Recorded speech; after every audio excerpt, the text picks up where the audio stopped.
Hi,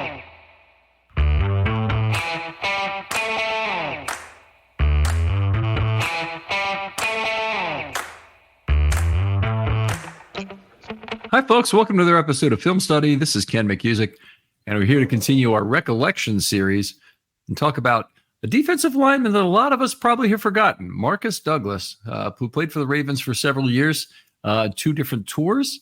And joining me to talk about him, very appropriately, is his ex-teammate, Brandon Croxton. Brandon, how you doing? Hey, Ken, it's always good to talk football, and, talking about some Howard University football that relates to the Ravens is always a great thing. Now, we've heard the Marques Douglas stories, or little fragments of it, a couple times on air about just how great he was when he played at Howard and in the MEAC. But kind of give us a sense of that to start, I think.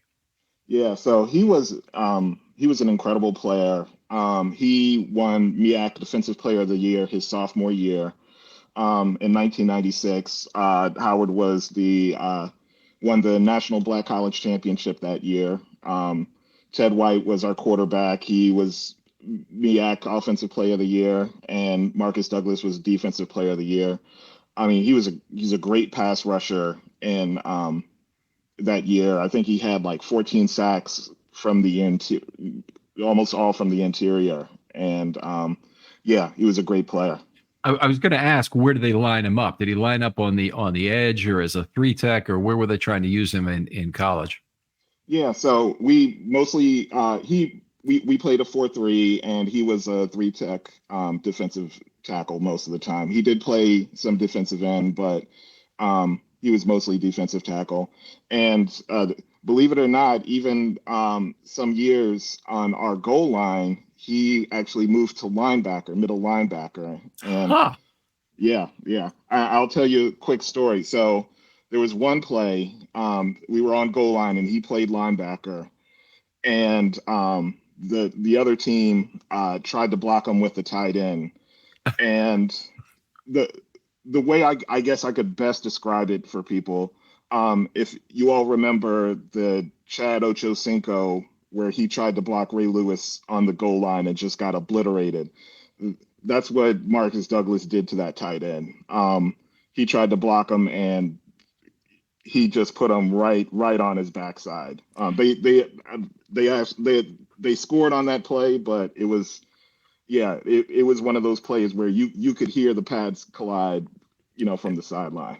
Now, one of the things about watching defense is that in goal line, teams typically go to a 4-4-3 unit. They often have just 3 safeties as their only defensive backs on the field. Sometimes you have a physical corner and you leave him on, but oftentimes it's 3 safeties. And it's 4 down linemen, 2 outside linebackers. This is the Ravens now. Then 2 safeties on the far edge of the line of scrimmage. And then you have linebacker, safety in level 2. And there really is no level 3 on the play. But one of the big differences you'll see is how the linebackers set their feet when they are playing goal line defense. On most plays, they keep their leverage even left and right. They're looking to react to what they initially see at the start of a play, and they're very much upright and squared off to the offensive to the offense. When they're in goal line, they're looking to pounce and immediately hit a gap, and they actually have their feet uneven, and they're looking to start. I would not want to have faced a pouncing Marques. Well, I probably wouldn't want to face any of them, but not a pouncing Marques Douglas coming through the hole, with a running start. That's a scary proposition. Right. Yeah. Yeah. He was really athletic. I guess body type, I would say, if people remember Reggie White, who did not look the most athletic, but was just immensely strong and also quick and agile, but had that big old gut. That was kind of how Marques was too, like immensely strong, immensely quick, but he looked about 7 months pregnant. back in college. Yeah. Now he came out in the draft, of course, and this is a time where I think there was even more large school bias than there is today. I've been actually a little surprised because DaCosta came from the small school side of scouting, did much more. Try to say that 3 times fast. But then he's really been highly biased towards large school picks. during his time as the GM. And maybe some of it is thinking, yeah, we can get these guys in the undrafted process. And they've certainly had some success doing that. But they've just, the guys they've drafted have typically been Power 5 guys. They haven't dipped down into the Ferris State and, where's the place that Judon came from that's in Michigan also, I think Grand Valley? Yeah, I think it's Grand Valley. Yeah. Mm-hmm. So anyway, they haven't dipped down for a lot of those players in years now. But in the case of Douglas, obviously, despite all his success in the MEAC, he went undrafted. Yeah, absolutely. And for me, it was really a shock that he went undrafted because he was just everything. He was the best defensive lineman. I mean, even the years that he didn't win Defensive Player of the Year, he was the best defensive lineman in the MEAC. He just so disruptive, both against the run and the pass. He probably had 30 sacks over his 4 years. Like, he was just an incredible player. You just answered my question. I was kind of wondering if he'd come out after 3 years, but he wasn't an early exit. He just won the MEAC Defensive Player of the Year as a sophomore and a junior. Then he won it as a sophomore and a senior. And a senior. Okay, so not consecutively. Okay, there you go. Yeah. Mm-hmm. Yeah. And actually, he was just a true disruptor. Just made plays against the run and the pass. And he was a talent that obviously, like you were saying, was just went underappreciated, and that's why he fell out to being an undrafted. Do you think it was his body type at all that turned off NFL teams at the time, that they didn't really appreciate somebody who looked like that? And obviously he wouldn't have gone to a combine, but he would have had a pro day probably at Howard, I'm guessing, right? Yeah, they had pro days. Okay. And at some point, is there an underwear segment where he had to weigh in and get measured up? And of course, the scouts really just want to, as Collinsworth puts it, want them to see them in their underwear. Yeah, exactly. Yeah. And, a Howard Pro Day was pretty much the same as, very similar to probably how the big schools had it. They did drills on the field, lineman drills, passing drills, just, everything that you kind of see if you watched a pro day on NFL Network. It was the same kind of at Howard. They took measurements and things like that. It's like, I can't explain. Like, when I was there was never an injury concern that he had. Like, he tore up his knee one year or anything like that. So I don't think it was, because of an injury. It definitely wasn't a character flaw, a character concern. He was a great teammate. He's Christian, he's born in North Carolina, and, Christian background, his parents actually went to every game. Every game at Howard and every game in Baltimore? Every game at Howard and every game, wherever we played. So wow. He was a very good kid back then. Yeah. So in 2000, he signed undrafted with the New Orleans Saints and ended up just playing one game for them. So I'm not sure what the situation was. He probably was on the practice squad for most of the year. Extraordinarily durable career throughout, time throughout his career. Ended up playing a fair number of total NFL games. But where he finally got his start is amazingly where a lot of the Ravens defensive linemen got their start. And we don't think of this. The 2000 defense was brought back in its entirety, 10 of 11 guys. Kim Herring, they allowed to walk the Rams, but everybody else returned. And yet they still had an incredible young core of future talent, particularly on that defensive line. And I think it's probably the deepest defensive line in NFL history. You had McCrary, Burnett, Syracuse, and Adams, and they're playing a 4-3, remember, so there's some guys who might be outside linebackers otherwise that weren't really in this system. They also had Marques Douglas, Kelly Gregg, who entered the league as a situational pass rusher, and we'll talk about more of that on another episode. Jelly Roll Dalton, who was a hell of a player and a lot forgotten other than his recent health struggles and some of the attempts to fund that. Larry Webster, who we're going to talk about on a separate episode, Adalys Thomas, who was really a 4-3 end / a hell of a lot of other things at that time. And then also Peter Boulware, who in that 2001 season when McCrary went down, jumped in, played full-time defensive end and led the AFC in sacks. Yeah, and had 15 sacks that year. Yeah. So it was, I mean, I would have problems, picking out a deeper defensive line in anywhere. I mean, you're probably talking about, the fearsome foursome, if they had backups that were the next most fearsome foursome. Yeah. Yes, exactly. Yeah. And I mean, but like all of those players that just had really, turned out to be good starters for the Ravens and then would go on elsewhere and become starters, at other places as well. Yeah, a lot.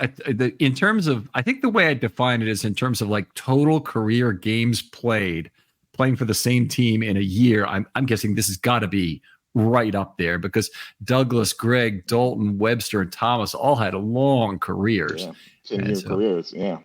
I mean, it's rare to have, 3 guys probably to make it 10 years. And those were the backups that made 10 years. So, yeah. Now, you talked a little bit about what he looked like. He listed at 6'2", 290. Was he really playing a little heavier than that? Well, it might have been his weight coming out or something. But what would you have guessed he was actually playing at? He's a legit 6'2". He was probably on the lighter side. 290 might have been a little generous when he was in college. I mean, I'm sure he gained weight in the NFL. So, but yeah, he was probably on the 270 side in college. Yeah. He through 2002 didn't really had very much playing time. So he had the one game with the Saints. He had a few little games with the Ravens, but he only played 8 games. He'd had 2 sacks and 13 tackles through 2002. And then all of a sudden he really broke out in 03 and 04 with the Ravens with 2 very fine years. Obviously by 2002, the whole front 4 was gone with the exception of McCrary. McCrary was still around. Then he was gone after 03, I believe. And he honestly didn't play all that much from 01 to 03 between the injuries. He missed a lot of time.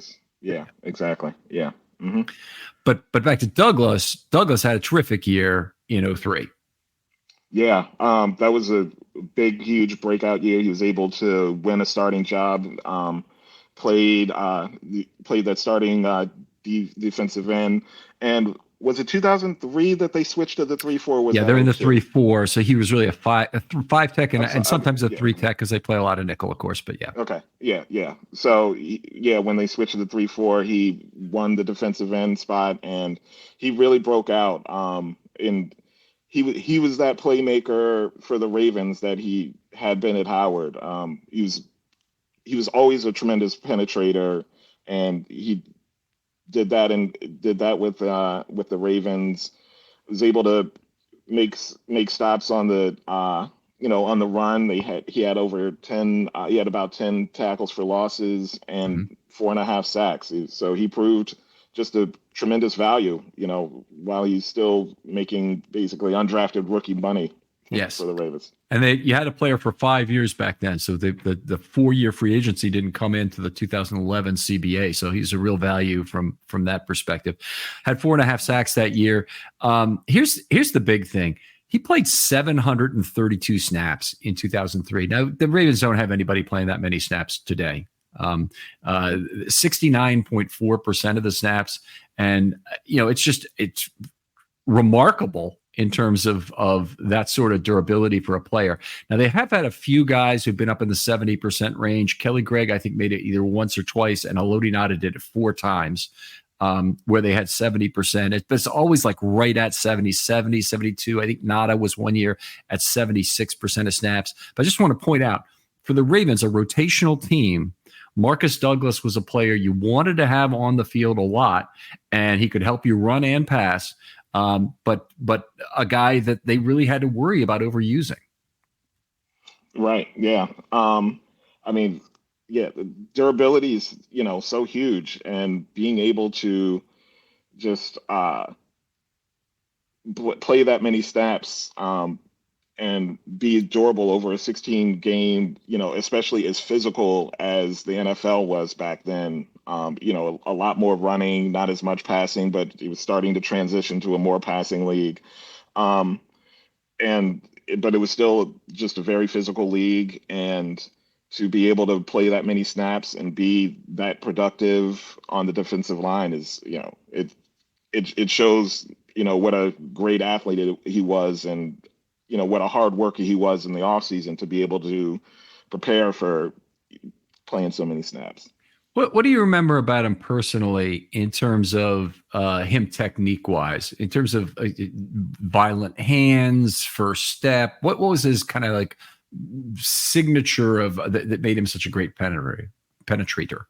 Yeah, so he had a great first step, and he had extremely violent hands. So actually, I don't know if our former Baltimore Colt, Sanders Shiver, was actually our defensive line coach. Ah, that's pretty cool. Yeah. So, he was very hard on, having the right technique, lining up, working on angles and edge, and, basically, focusing in on the technique. So he had great technique, and he was just, he was at Howard. He was, he was just everything. He had quick first step, violent hands, strong. I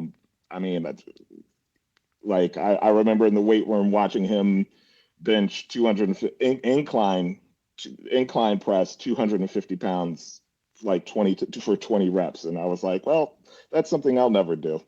And an incline press means it's a little bit easier than a flat bench press.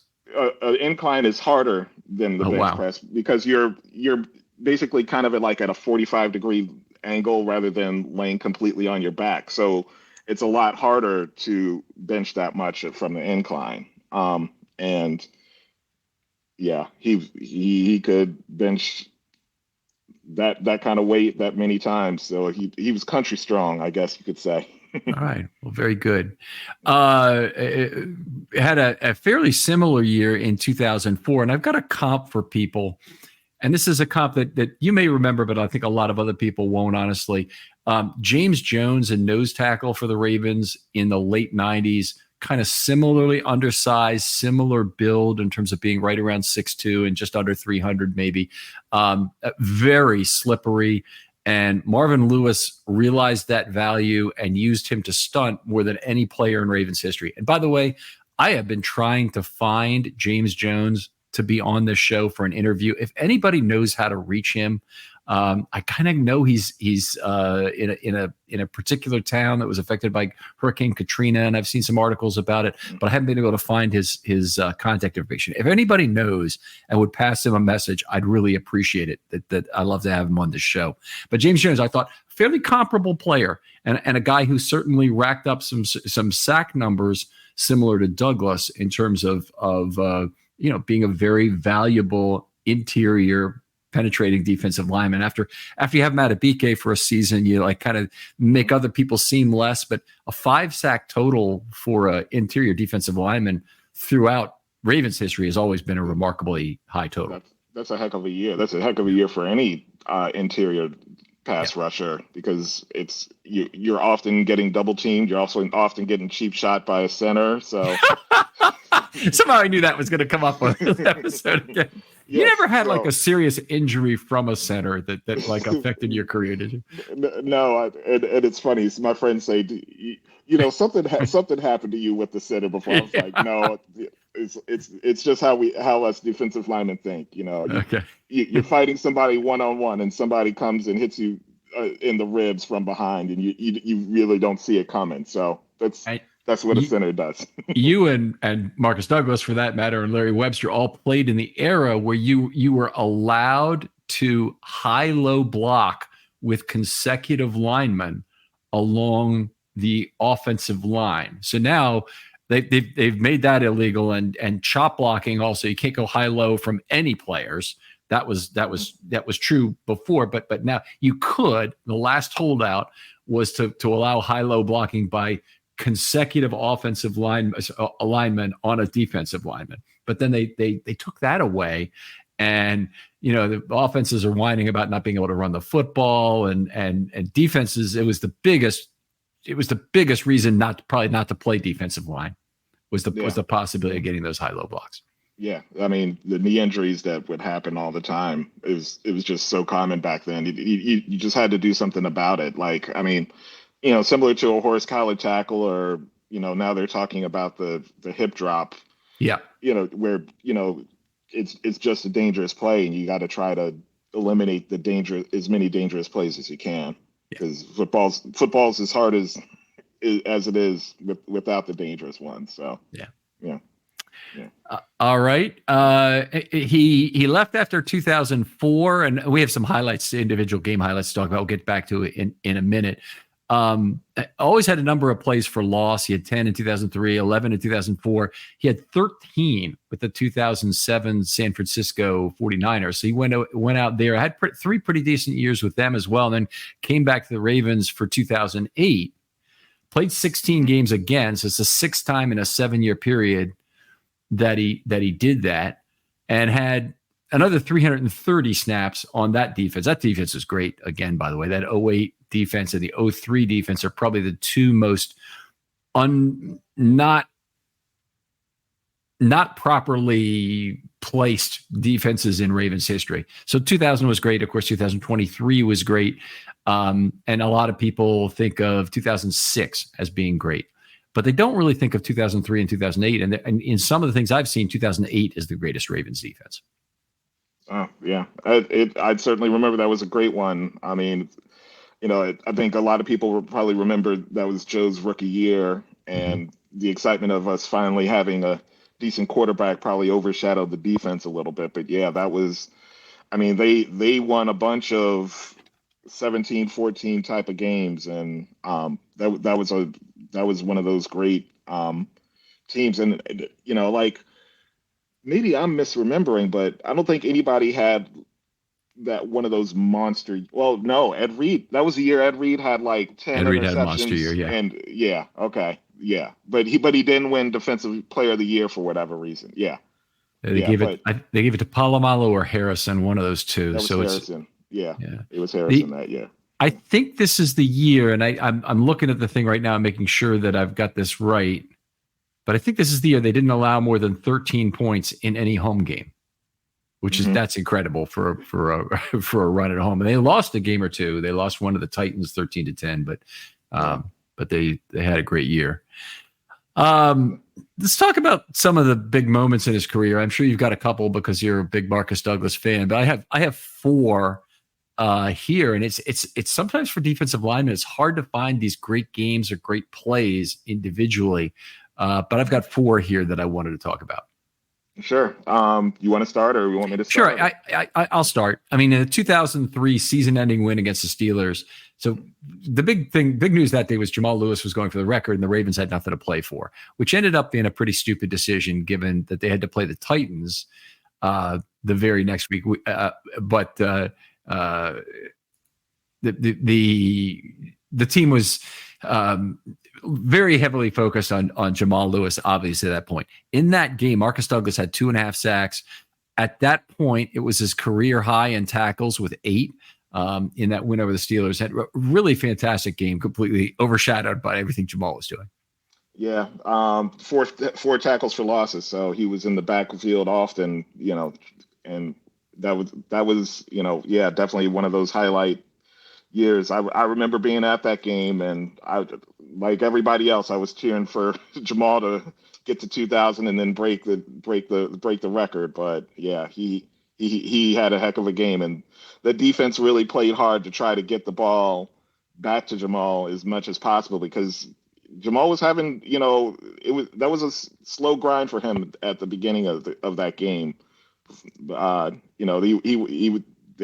Pittsburgh was, a tough defense too, and they were slowing him down. But yeah, he was Yeah, it was a heck It of was a a game. tough assignment because he needed about 154 yards or something that day, and Hmm. ended up getting to 2066, it's just that entire effort is something they would not do it today, even with a 2,000-yard season on the line. I don't think they would do it. I think they'd let a running back finish with 1,950 yards if that were the case. Jamal obviously had a great run that was in along with the defense, the big reasons why the Ravens were in the playoffs at all. They went 5-1 down the stretch with Anthony Wright at quarterback.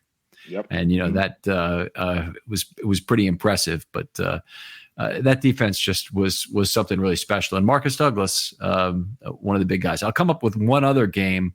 Well, let's stick in 2003 because he had his career high for tackles in a game in actually the 2003 playoff loss to Tennessee at 13 tackles. So while they didn't have Derrick Henry at the time, obviously, but they were trying to run the football, and McNair ended up throwing 3 interceptions in that game, which kept the Ravens in it in a game they didn't do a whole lot offensively. Marques Douglas was one of the real defensive standouts. Yeah, that was Eddie George was still there at the time, and Steve McNair, he actually won co-MVP with Peyton Manning that season, and yeah, that was a tough game, a very tough game. Like it was hard fought and very physical. Like most Titans Ravens games were back then. I really that's one of those rivalries that you kind of miss because those were as fierce as those Raven Steeler rivalries were. Back then as well. So, yeah, but he's just one of those players. He harassed Steve McNair. I don't think he got any sacks that game, but he was able to penetrate and get after him and flush him out of the pocket a few times as well. Yeah. I got another one, and it's another one where he's over his. It's like every big game he had, he's like having a great game in circumstances where somebody else has the spotlight. But in 2004 in the win at Washington, now a lot of people, you think about that game, you might not remember it as a 17-10 win. They came back. I think it was on Sunday Night Football as opposed to Monday Night Football, but it was one of those two. In any case, Ed Reed had a famous walk up to the line of scrimmage in the way Ed Reed was wont to do, and came off the edge. Mark Brunell, a left-handed quarterback, he got him from the backside off the right side from the offense's perspective of the line, knocked the ball loose, recovered it himself, turned it upfield. It's incredible the way Ed Reed was just a magnet for the football, but he was able to find the football wherever he had knocked it, be it a punt or a fumble recovery or whatever, and took it in the end zone for the score that brought the Ravens right back into the game. They were down 10-0 at halftime, had not done a damn thing, and Reed got him right back in the ball game then. But that day, Marques Douglas had 3 tackles for loss in that win, and again he loses the spotlight to Ed Reed in that one. Yeah, one of the things I love, as a former defensive lineman is unheralded defensive lineman like Marques Douglas was, like Arthur Jones, or the Ravens have had so many guys like that have they go unheralded. They don't get the flat. They're not that big flashy, but they make the Ray Lewises, the C.J. Mosleys, the Roquans so much better, and they make plays. They're taking up linemen and getting in the backfield to disrupt plays. Guys like that, I just love. And the Ravens have really always found guys like this, and Marques is right up there with them. Yeah. Love that too, Brandon. Absolutely love it, and it shows up in our star quality notes every week on the defensive side of the ball. I have 3 or 4 or 5 players that I'll put all our notes for in the play, and oftentimes that ends up being defensive linemen anyway, because I don't yet have access to the all 22 by the time I write it. Okay. So it's a lot, there's a lot of focus on those notes of those players. By the time that the the show is, I'm in a little better position to talk more fully about it, but for the article anyway. And I love the defensive linemen who get penetration, bifurcate the backfield for a running back, and force him to basically run into the back of his opponent, get him tripped up, get him retract. And those guys don't often get the tackle credit, but they make plays for somebody else. Yeah, exactly. And I love defensive linemen like that. Corey Redden was also one of those guys I absolutely loved back when we had him. And yeah, Marcus was that dude too. Yeah. Yeah. Mm-hmm. Michael Pierce and Brent Urban, both on the current team, are both similar players. Urban, a great denier of space. Pierce can move anybody, any one-on-one guy he wants. I think Travis Jones is going to be a similar player. So it has been the Ravens' way kind of to have these guys who help other players look better.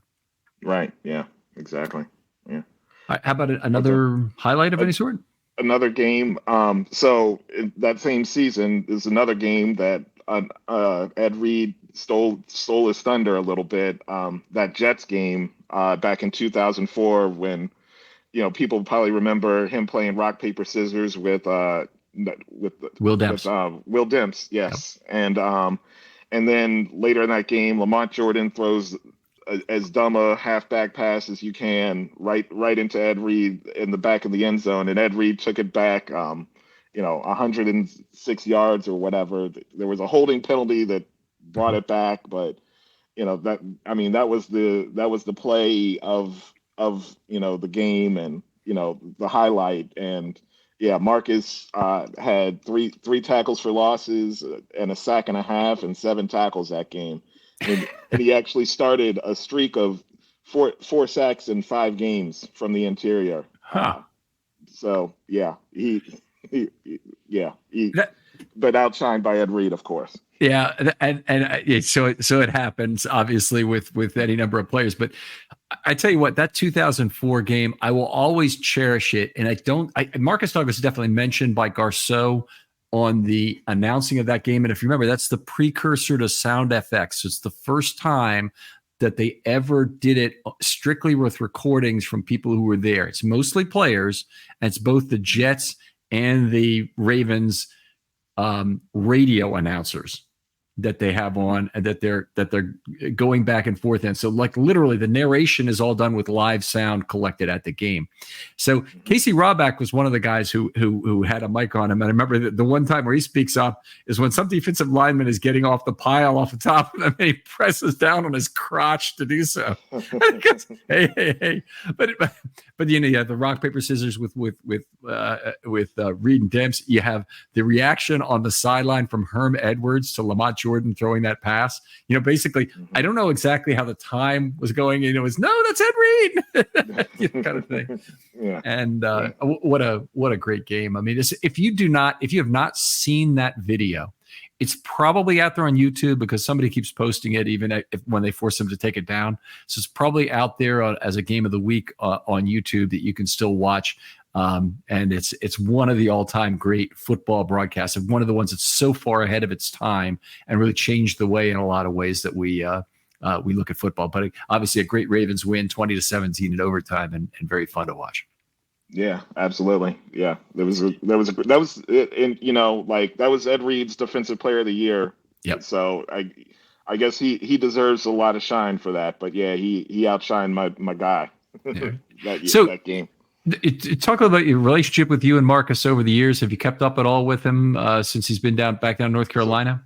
So when he was here in Baltimore, I'd see him, a couple of times a year, and we'd catch up. After he retired, he moved back to North Carolina. He's married. He's been married for, he was married back when he was playing, so he's been married probably close to, if not over 20 years now. They have a daughter who's, about to graduate high school, or is graduating. So yeah, he's living a good life, and back home in North Carolina. So he's a good guy though.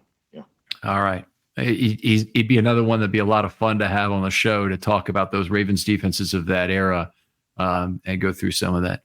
Brandon, you are specifically the right person to have on this. It's always fun to talk football with you, but you're specifically the right person for Marques Douglas. We're going to have a conversation. Unfortunately, we're not going to be able to do it right now to talk about Larry Webster in the near future, but I'm looking forward to that as well. And I wanted to thank you a lot for coming on. Yeah, absolutely. Yeah, thank you for having me. And yeah, this is fun. Yep. Where can people talk football with you online? Sure. I'm on Twitter at Brandon Croxton5, and yeah, love to talk Ravens. All right. Other folks out there, if you'd like to do one of these Recollections series, these are a lot of fun, and they won't all be as long as this. I'm looking for them to be about 15 to 20 minutes each. Come up with a player that you really appreciated during his time with the Ravens that's not at the very top end. So we're not going to do Ed Reed. We might talk about Ed Reed as we're going through, and some of the ways we haven't been able to avoid it in this episode. But we're trying to talk about some of the players that people may have forgotten, and in particular, if you know someone before 2000 that you really have fond memories of, Derek Alexander, Michael Jackson, or Vinny Testaverde, or Orlando Brown, or pretty much anyone who played in that era. Priority to those guys, and just DM me on Twitter. They're always open, and reserve your player, and I'll get back to you very quickly, and we'll schedule a time to record.